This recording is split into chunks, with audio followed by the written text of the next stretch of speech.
இன்னைக்கு நம்ம கூட இணைஞ்சிருக்கிறது பைல்வான் சார் தான். நிறைய விஷயங்கள் பேசலாம்.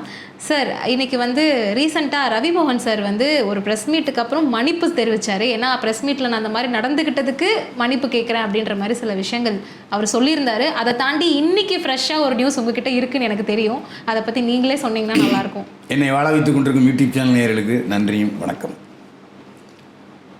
ரவிமோகன் பிரச்சனையில் முதல்ல அடையார் பார்க் பக்கத்தில் இருக்க அவருடைய ஃப்ளாட்டில் தான் என்னை சந்தித்தார். அப்போ அவர் அடுக்கடுக்கான குற்றச்சாட்டுகளை சொன்னார். ஆனால் நான் சுஜாதா விஜயகுமார் ரவிமோகனுடைய மாமியார் ஆகிறதுக்கு முன்னாடியே எனக்கு தெரியும். அது மட்டும் இல்லை, சுஜாதா நடிகையாக இருக்கும்போது விஜயகுமாரை காதலிச்சே எனக்கு தெரியும். அப்போல்லாம் ரவிமோகன் காலேஜில் படிச்சுட்டு போகிற பள்ளிக்கூடத்தில் படிச்சுதான் தெரியாது. ரவிமோகனுடைய அப்பா ரொம்ப கஷ்டப்பட்டு வளர்ந்தவர் எடிட்டர் மோகன். யாருன்னா, ஒரு நாள் திடீரென்று ஒரு பையன் 15 வயசு பையன் அப்போதைய சிரிப்பு நடிகர் டொனால்ட் தங்கவேலு வாட்ஸில் படுத்திருந்திருக்கார். அப்புறம் கூப்பிட்டு விசாரித்தா அவர் ஒரு முஸ்லீம். வேறு வழி இல்லாமல் நான் உங்கள்கிட்ட தஞ்சம் வந்திருக்கேன், என்னை சினிமாவில் போகணுன்னு ஆசைன்னா அவர் தான் தன்னுடைய சொந்த மகன் மாதிரி வளர்த்து அவர் ஆளாக்கினார்.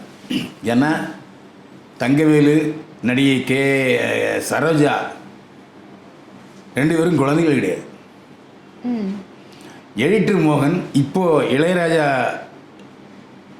ஸ்டூடியோ வச்சுருக்காரு இல்லையா, அதோடைய உள்ள நுழைஞ்சோன்னா வலது பக்கம் அவர் எடிட்டிங் ஸ்டூடியோ வச்சுருந்தார். ஆரம்ப காலத்தில் அவர் தெலுங்கு படங்களை வாங்கி டப் பண்ணி வெளியிட்டார். நல்ல காசு வந்துச்சு. அப்புறம் தெலுங்குலேயே பெரிய பெரிய நடிகர்களை வச்சு படம் எடுத்தார். அவருடைய தன்னுடைய மகன் அப்போது ஜெயம் ரவி அவரை வச்சு படம் எடுக்கணும்னு படம் எடுத்தார். அந்த படத்துக்கு அவருடைய மூத்த மகன் ஜெயராஜா கதை திரைக்கதை வசனங்கள் எழுதினார். அது ஏற்கனவே தெலுங்கில் ஹிட்டான படம். அப்படி தந்தையை எப்படி இளைய தளபதி விஜய் தன்னுடைய அப்பா சந்திரசேகர் மூலமாக கதாநாயகன் ஆனாரோ, அவருக்கு விசிட்டிங் கார்டே என் அப்பா தான். எஸ்.ஏ. சந்திரசேகருங்கிற விசிட்டிங் கார்டு இல்லாமல் இளைய தளபதி சினிமாவில் நடிக்கலை. அதே மாதிரி இன்றைக்கி ரவிமோகன் என்கிற ஜெயம் ரவி அவங்க அப்பா தான் என் விசிட்டிங் கார்டு அவருக்கு. யார் இவர்?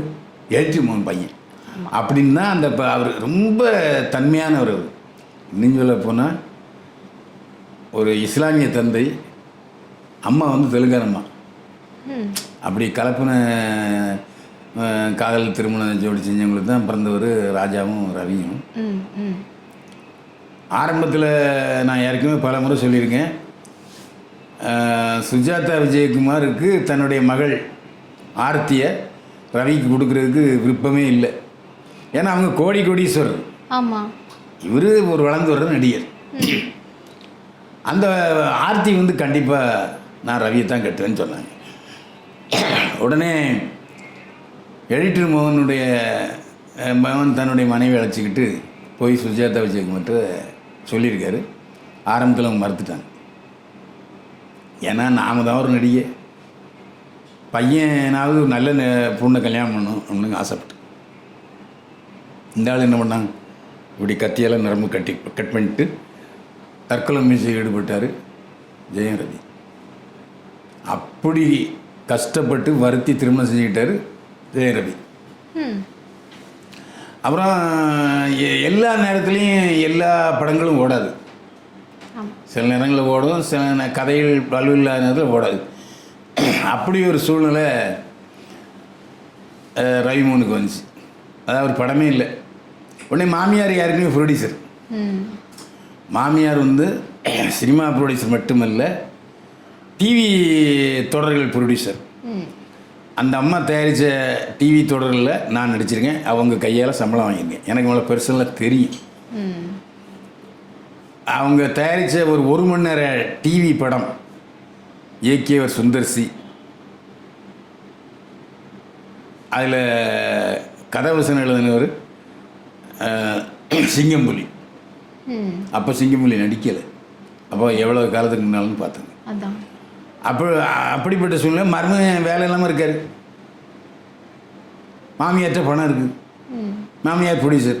அப்போ என்ன செய்வாங்க, சரி நம்ம முதலீடு போட்டு பணம் எடுத்து மருமகனை கதாநாயகன் ஆக்கணும், இதுதான் உண்மை. அந்தமா காசை போட்டு இவரை கதாநாயகன் நடிக்க வச்சாங்க. இவர் என்ன சொல்கிறாரு, நான் தான் எங்கள் மாமியாரை ப்ரொடியூசர் ஆக்குனேன்னு சொல்கிறார். எவ்வளோ பெரிய பொய். அந்த நான் இவர் என்ன சொல்வார், நான் என் வீட்டுக்குள்ளே நீ போடலை அப்படிங்கிறாரு. எப்பா உன் வீட்டுக்கு நீ ஒழுங்காக இஎம்ஐ கட்டினியா? பேங்க்காரன் வந்து அதை சீஸ் பண்ண போனான். அந்த பணத்தை அடைச்சது ரவியோட மாமியார்.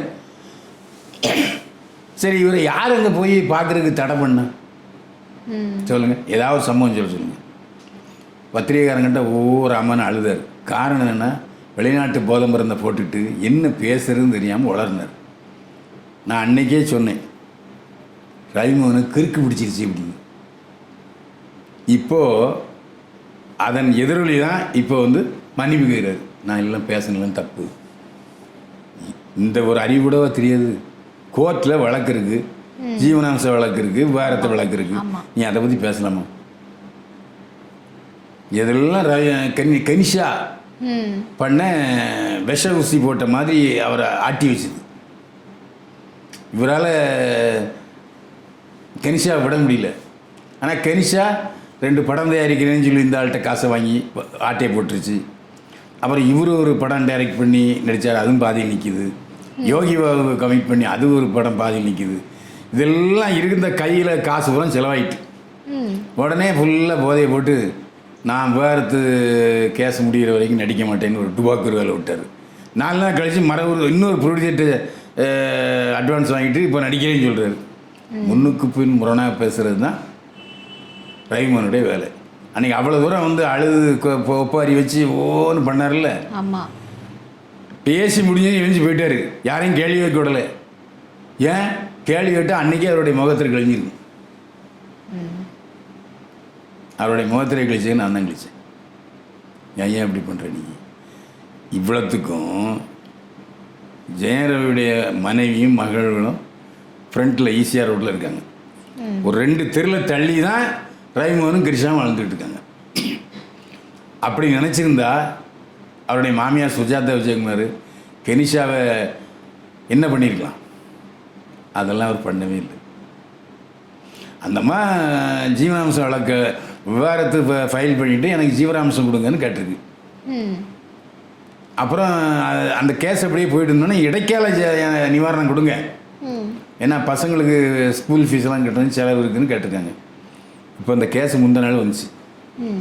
இவர் போய் நான் மன்னிப்பு கேட்டுறேன்னு சொன்னது மட்டும் இல்லாமல் இதை கொஞ்சம் காலக்கெடு கொடுங்க, இந்த இடைக்கால ஜீவனாம்சம் கேட்குறாங்கல்ல, காலக்கெடு கொடுங்கன்னு போய் பெட்டிஷன் கொடுத்தாரு. பெட்டிஷன் டிசைட் பண்ணிட்டாங்க. அதை எடுக்கவே இல்லை, டினை பண்ணிட்டாங்க. எடுத்தாச்சு, எடுத்துட்டு காலக்கெடுலாம் நியமிக்க முடியாது, பிள்ளைகளை நீ தானே பற்ற கொடுன்ட்டாங்க. இப்போ என்ன லேட்டஸ்ட் நியூஸ்னால், நான் செஞ்சதெல்லாம் மன்னிச்சிருங்க, நான் என் குழந்தைகளோடையும் பொண்டாட்டியோடையும் வாழ்கிறேன் அப்படின்னு தூது விடுறாரு.